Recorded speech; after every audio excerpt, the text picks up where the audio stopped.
But now, as we've been doing over the last days or so, a look at various Senate races throughout the United States, this time turning our attention to Kentucky, where a race between the current incumbent Senator Mitch McConnell and his challenger, Bruce Lunsford. Joining us to talk about this race and to give us some perspective from Fort Thomas, Kentucky, is Pat Crowley. He is a political writer for the Kentucky Enquirer. Mr. Crowley, a debate between these two candidates took place. Can you give us a little breakdown of what happened? Well, one of the issues in this race is they haven't been debating as much as the Democrat would like, and they are scheduled to debate actually this morning, only the second time in this race in the far western part of the state. But about a month ago, they debated Lincoln Douglas style, which we haven't seen in Kentucky. And it was very interesting. Mitch McConnell, who's been in the Senate for 24 years and a very accomplished debater, pretty much handled that Bruce Lunsford during that debate. McConnell was very strong on the issues, and Lunsford was not. But it wasn't televised. The Lunsford folks have been beating up on McConnell to appear on statewide television. In most of our congressional and statewide races, candidates traditionally appear on the public television station in the state and debate statewide, and McConnell hasn't done that.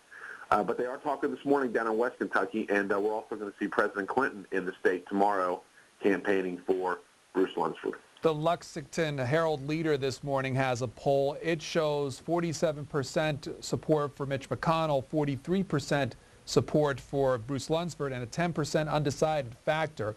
Do those numbers square with other polls that you've seen? And if that's the case, what does that mean? Yes, they do. They're right on with a similar poll done about 3 weeks ago by the Louisville Courier-Journal, which is the state's other largest newspaper.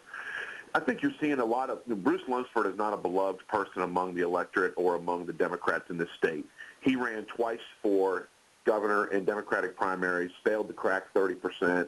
He's a wealthy guy that spends a lot of his own money. Spent $15 million on his 2 races for governor. He spent about $5 million so far in this race. But I think what it shows is there's just a big dissatisfaction with what things are going on in the country, and McConnell's paying the price for that.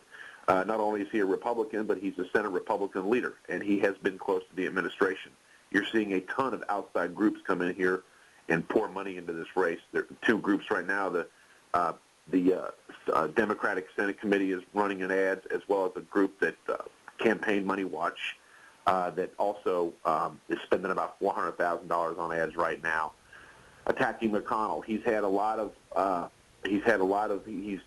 along, I'm going to have a big target on my back. And this is his toughest race he's had since he was first elected in 1984. But I think the polls reflect a lot of dissatisfaction with the country. Pat Crowley, amongst those undecided voters, also from that survey that I just quoted, 14% showing themselves as independent. Factor that into what might happen on Election Day. In Kentucky, independents in the past have often broken towards the Republicans. But this time, a lot of the pundits and a lot of the smart people on the ground in the parties and in the campaigns think that more of the numbers are going to break towards the Democrats, particularly after the bailout bill a couple weeks ago. This is something that has really resonated with people.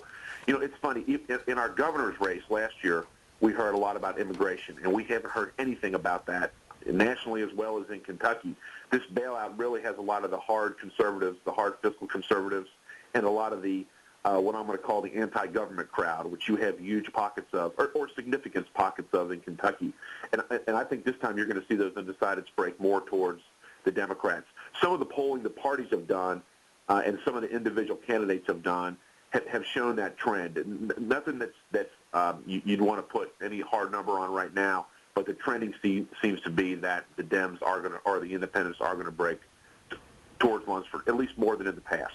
Amongst voters in Kentucky, assuming that the economy is top issue for them, what other things factor into their interest as far as who they'll decide on Election Day?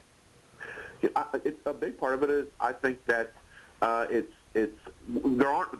aren't talking about that many other issues than the economy. The voters, I was out talking to voters last week, and it's almost all the economy and health care, but that ties directly into the economy for a lot of people. They're concerned about what they're paying at their job with health rates going up, and they're concerned about losing their job and losing their health insurance. You know, we're a relatively poor state. We don't get a lot of money from Washington anyway. McConnell's running on a campaign that he has brought about $500 million back to the state since he has been in office. That is something that the Republicans in my part of the state are campaigning on as they go out and campaign for Mitch McConnell.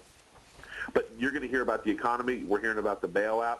And in several ads, in Bruce Lunsford's latest ads, he has again saddled Mitch McConnell with the president.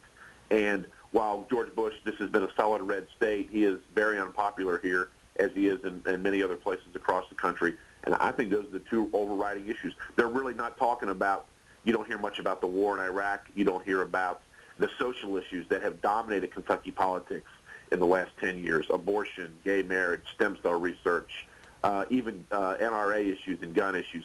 None of that is coming up. This is all about the economy, and is it time to make a change? Pat Crowley with the Kentucky Enquirer writes on politics for that publication. Mr. Crowley, thanks for your time this morning. Thank you.